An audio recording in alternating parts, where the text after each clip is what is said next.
नमस्कार दोस्तों, स्वागत है आपका आज की बेहद बड़ी और ज़रूरी खबरों में। लेकिन खबर में आगे बढ़ने से पहले अगर आप भी गरीबों की मदद में उतरी कांग्रेस पार्टी का समर्थन करते हैं तो आप अभी इस वीडियो को लाइक कीजिए और इस लाल बटन को दबाकर चैनल को फ्री में सब्सक्राइब करके घंटी बजाइए और कमेंट में लिखें जय हिंद।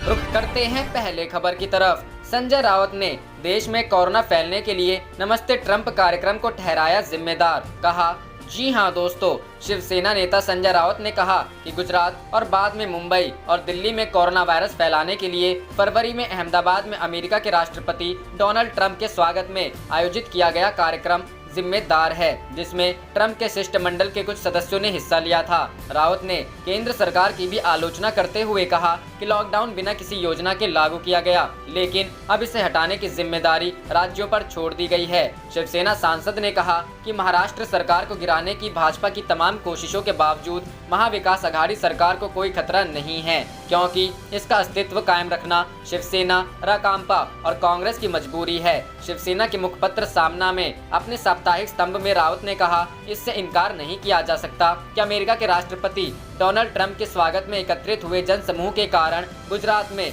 कोरोना वायरस फैला। ट्रंप के साथ आए शिष्टमंडल के कुछ सदस्य मुंबई, दिल्ली भी गए थे, जिसके कारण विषाणु फैला। ट्रंप और प्रधानमंत्री नरेंद्र मोदी ने 24 फरवरी को अहमदाबाद में एक रोड शो में हिस्सा लिया था, जिसमें हजारों लोग शामिल हुए थे। रोड शो के बाद दोनों नेताओं ने मोटेरा क्रिकेट मैदान में 1 लाख से अधिक लोगों को संबोधित किया था। गुजरात में कोरोना वायरस का पहला मामला 20 मार्च को सामने आया था, जब राजकोट के एक व्यक्ति और सूरत की एक महिला में संक्रमण की पुष्टि हुई थी। रावत ने कहा कि उद्धव ठाकरे नीति महाविकास अघाड़ी सरकार को गिराने और कोरोना वायरस महामारी की रोकथाम में विफल रहने का आरोप लगाकर राज्य में राष्ट्रपति शासन लागू करने का कोई भी प्रयास आत्मघाती सिद्ध होगा। उन्होंने कहा, राज्य ने देखा है कि कैसे मनमानी से 6 महीने पहले राष्ट्रपति शासन लागू किया गया था और हटा लिया गया था। रावत ने कहा, यदि राष्ट्रपति शासन लगाने के लिए कोरोना वायरस मामलों से निपटने में विफलता को आधार बनाया जा रहा है तो कम से कम 17 अन्य राज्यों में भी यही किया जाना चाहिए, जिनमें भाजपा शासित राज्य भी शामिल है। महामारी को रोकने में केंद्र सरकार भी विफल रही है, क्योंकि उसके पास कोई योजना नहीं थी। उन्होंने कहा, लॉकडाउन बिना किसी योजना के लागू किया गया और अब बिना किसी योजना के इसे हटाने की जिम्मेदारी राज्यों पर छोड़ दी गई है। इस अनिश्चितता से संकट और बढ़ेगा। रावत ने कहा कि कांग्रेस नेता राहुल गांधी ने लॉकडाउन के विफल होने का सटीक विश्लेषण किया था। रुख करते हैं अगली खबर की तरफ। कांग्रेस ने मोदी सरकार पर दागे सवाल, पूछा, क्या लॉकडाउन हो गया फेल? जी हां दोस्तों, कोरोना वायरस के मरीजों की लगातार बढ़ रही संख्या और लॉकडाउन को लेकर सियासत तेज हो गई है। कांग्रेस पार्टी ने कोरोना वायरस के मामलों में लगातार इजाफा होने और लॉकडाउन चौथी बार बढ़ाने को लेकर मोदी सरकार पर करारा हमला बोला है। रविवार को कांग्रेस पार्टी के प्रवक्ता रणदीप सिंह सुरजेवाला ने ट्वीट कर कहा कि 4 लॉकडाउन पूरे होने के बावजूद कोरोना वायरस के मरीजों की संख्या में तेजी से इजाफा हो रहा है। रविवार को एक दिन में रिकॉर्ड सबसे ज्यादा 8,380 कोरोना वायरस के मामले सामने आए। इसके साथ ही देश में कोरोना वायरस के मरीजों की संख्या बढ़कर 1,82,490 तक पहुंच गई। इस दौरान कांग्रेस प्रवक्ता रणदीप सिंह सुरजेवाला ने मोदी सरकार पर कई सवाल दागे। उन्होंने कहा कि कल यानी सोमवार से लॉकडाउन 5 शुरू हो रहा है। अब मोदी सरकार की रणनीति क्या है? क्या लॉकडाउन फेल हो गए हैं? क्या मोदी सरकार के पास कोरोना वायरस से निपटने के लिए ब्लूप्रिंट है? क्या आर्थिक संकट से बाहर निकलने के लिए कोई योजना है? कांग्रेस पार्टी ने कहा कि मोदी सरकार ने पहली बार 25 मार्च को 21 दिन के लिए लॉकडाउन किया था। इसके बाद 15 अप्रैल को लॉकडाउन 2 लागू किया गया। इसके बाद 4 मई को लॉकडाउन 3 लागू किया गया और फिर 18 मई को लॉकडाउन 4 लगाया गया। लॉकडाउन बढ़ाने का सिलसिला अब तक नहीं थमा और मोदी सरकार ने 1 जून से लॉकडाउन 5 की घोषणा कर दी। कांग्रेस पार्टी ने वीडियो जारी कर कहा कि प्रधानमंत्री नरेंद्र मोदी और बीजेपी सरकार को कोरोना वायरस को नियंत्रित करने, लॉकडाउन से बाहर निकलने, अर्थव्यवस्था में फिर से जान फूंकने की योजना और आगे उठाए जाने वाले कदम के बारे में बताना चाहिए। रुख करते हैं अगली खबर की तरफ। कपिल सिब्बल ने पीएम मोदी से पूछा, पीएम केयर्स फंड से मजदूरों को कितने पैसे दिए? जी हां दोस्तों, कांग्रेस नेता कपिल सिब्बल ने आज प्रधानमंत्री नरेंद्र मोदी के मन की बात कार्यक्रम के बाद उनसे सवाल किया है कि वह बताएं कि पीएम केयर्स फंड से मजदूरों को कितने पैसे दिए गए हैं। गौरतलब है कि आज के अपने कार्यक्रम में प्रधानमंत्री मोदी ने प्रवासी मजदूरों और गरीबों की दिक्कतों की बात की है और कहा है कि कोरोना संकट में उन पर जो चोट पड़ी है उसकी पीड़ा को शब्दों में बताई भी नहीं जा सकती। अनलॉक 1 के बाद कांग्रेस ने पीएम केयर्स फंड पर उठाए सवाल, पूछा कितने लोगों की मदद की।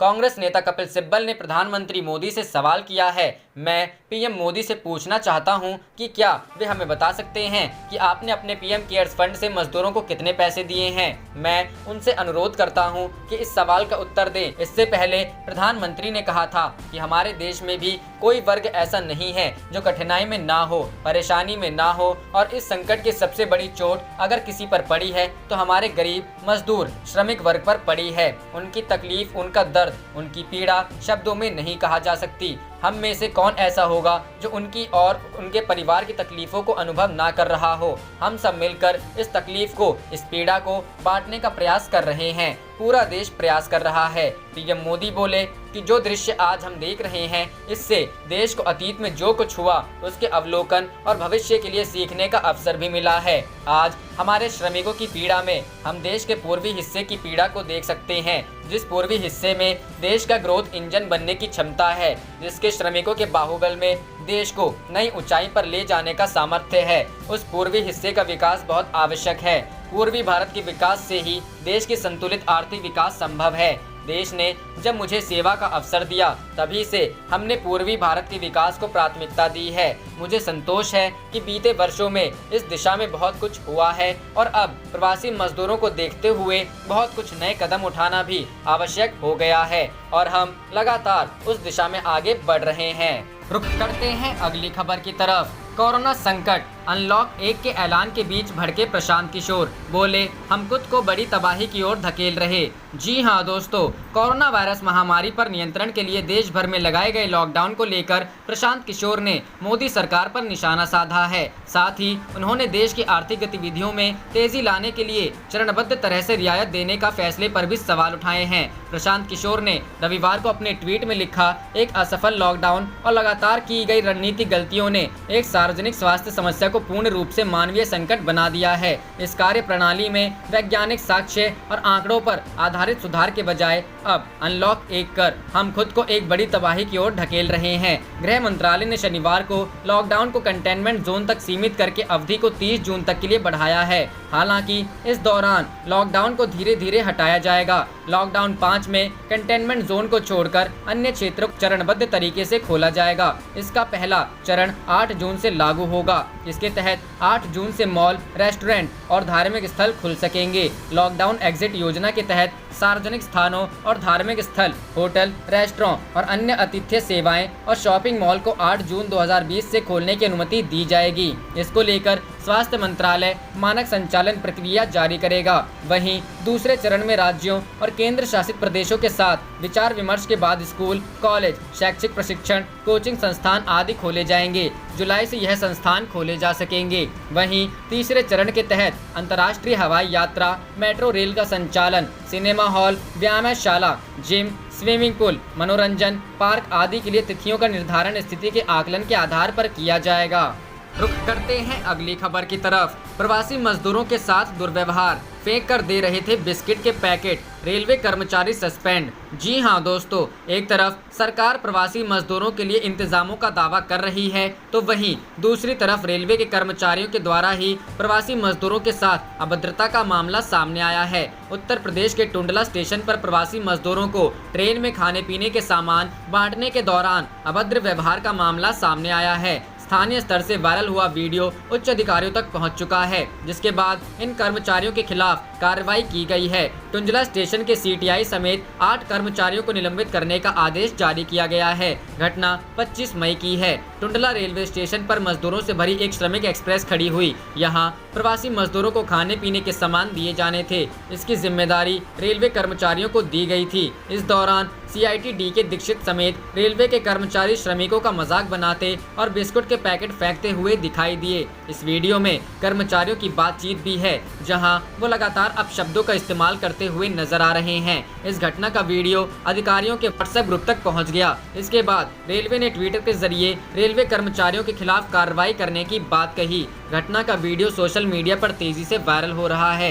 लॉकडाउन के बाद भारी संख्या में पैदल जाते कर्मचारियों को सही सलामत पहुंचाने के लिए सरकार ने श्रमिक ट्रेनों की व्यवस्था की, लेकिन अब इन्हीं ट्रेनों में श्रमिक मजदूरों को ज्यादा परेशानियों का सामना करना पड़ रहा है। लोग कई घंटों तक भूखे प्यासे रह रहे हैं, तो वहीं ट्रेनों में कई घंटे विलंब से पहुंचा रही है। रुख करते हैं अगली खबर की तरफ। यह 1962 नहीं है, चीन की बदमाशी बर्दाश्त नहीं करेंगे। पंजाब के सीएम अमरिंदर सिंह की चीन को दो टूक। जी हां दोस्तों, पंजाब के मुख्यमंत्री अमरिंदर सिंह ने चीन को भारतीय सीमा में घुसने की किसी भी कोशिश के खिलाफ चेतावनी देते हुए कहा है कि नई दिल्ली बीजिंग की धमकी के विरोध में पीछे नहीं हटेगा। हालांकि उन्होंने सीमावर्ती तनाव में कूटनीतिक समाधान की आवश्यकता को भी रेखांकित किया। उन्होंने कहा कि हम युद्ध नहीं चाहते हैं, लेकिन हम चीन की किसी भी बदमाशी को बर्दाश्त नहीं करेंगे। अमरिंदर सिंह ने कहा यह 1962 नहीं है। उन्होंने स्पष्ट कहा कि अगर चीन ने डराने धमकाने वाला व्यवहार बंद नहीं किया तो उसे इसकी कीमत चुकानी होगी। फेसबुक लाइव सत्र के दौरान कोलकाता के निवासी के सवाल के जवाब में कैप्टन ने कहा भारतीय सेना मुंहतोड़ जवाब देने के लिए तैयार है और चीन को कोई गलती नहीं करनी चाहिए। हम किसी राष्ट्र से युद्ध नहीं चाहते, लेकिन उन्होंने चीन से आग्रह किया कि वह अपने तरीके से सुधार करे और भारत से बात कर मसले को हल करें। अमरिंदर सिंह ने कहा हम किसी भी राष्ट्र के साथ युद्ध नहीं चाहते हैं और चाहते हैं कि स्थिति में सुधार हो, लेकिन अगर वे इस तरह व्यवहार करते रहे तो हमारे पास कोई अन्य विकल्प नहीं बचेगा। सिंह ने कहा कि चीन भारत को सीमा के पास किसी भी प्रकार का निर्माण करने से नहीं रोक सकता है। उन्होंने कहा कि जब वे हमारे क्षेत्र अक्साई चीन के अंदर सड़क बनाते हैं और हमारी आपत्ति नहीं सुनते हैं, लेकिन जब हम अपने क्षेत्र के अंदर सड़क बनाते हैं तो वे आक्रामकता के साथ प्रतिक्रिया करते हैं। पाकिस्तान को भी चेताया। कैप्टन पाकिस्तान को भी सख्त चेतावनी दी जो पंजाब और भारत के अन्य हिस्सों में ड्रोन और अन्य साधनों के माध्यम से सीमा पार से आतंकवादियों, हथियारों और मादक पदार्थों को धकेलकर गड़बड़ी पैदा करने की कोशिश कर रहा है। उन्होंने कहा एक मजबूत त्रिस्तरीय सुरक्षा संरचना जिसमें बीएसएफ, पंजाब पुलिस और भारतीय सेना शामिल थी 24 घंटे पाकिस्तान के साथ सीमा की निगरानी और सुरक्षा कर रही थी। पंजाब पुलिस ने हाल ही के महीनों में 32 आतंकी मॉड्यूल का भंडाफोड़ किया और 200 से अधिक हथियार जब्त किए। रुख करते हैं अगली खबर की तरफ। कोरोना से किराना दुकानदारों पर संकट, 7 लाख दुकानें बंद होने का खतरा। जी हां दोस्तों, लॉकडाउन ने दुनिया की बड़ी अर्थव्यवस्थाओं और दिग्गज कंपनियों की हालत पतली कर दी है, लेकिन इसकी सबसे अधिक मार भारत के छोटे किराना दुकानदारों पर पड़ी है। एक आकलन के मुताबिक देश करीब 7 लाख छोटी किराना की दुकानें अब हमेशा के लिए बंदी के कगार पहुंच चुकी है। यह दुकानें घरों या गलियों में हैं। इसमें करोड़ों लोगों को रोजगार मिला है, उनकी रोजी रोटी इसी पर टिकी है। क्यों बढ़ी चुनौती? एक रिपोर्ट के मुताबिक देश में करीब 1 करोड़ छोटे किराना दुकानदार हैं। इसमें से करीब 6 से 7% सार्वजनिक परिवहन का उपयोग करते हैं, यानी इनके पास आने जाने के लिए अपना कोई साधन नहीं है। सार्वजनिक परिवहन नहीं चलने से यह अपनी दुकान पर जाने में सक्षम नहीं है। ऐसे में पिछले 2 माह से अधिक समय से इनकी दुकानें बंद पड़ी हैं। दोबारा खुलना मुश्किल। लॉकडाउन हटने के बाद भी छोटे किराना दुकानदारों के लिए राह आसान नहीं है। उद्योग के जानकारों का कहना है कि नकदी की किल्लत और ग्राहकों की कमी इनके लिए बड़ी चुनौती है। विशेषज्ञों का कहना है कि आमतौर पर किराना दुकानदारों को थोक व्यापारी या उपभोक्ता उत्पाद बनाने वाली कंपनियां 7 से 21 दिन यानी 2 से 3 हफ्ते की उधारी पर माल देती हैं। अर्थव्यवस्था में अनिश्चितता होने से सभी डरे हुए हैं, जिसकी वजह से उधार पर माल मिलना मुश्किल होगा। साथ ही इन दुकानों के ज्यादातर खरीदार प्रवासी थे जो अपने घर जा चुके हैं। ऐसे में इन दुकानों का दोबारा खुलना बहुत मुश्किल होगा।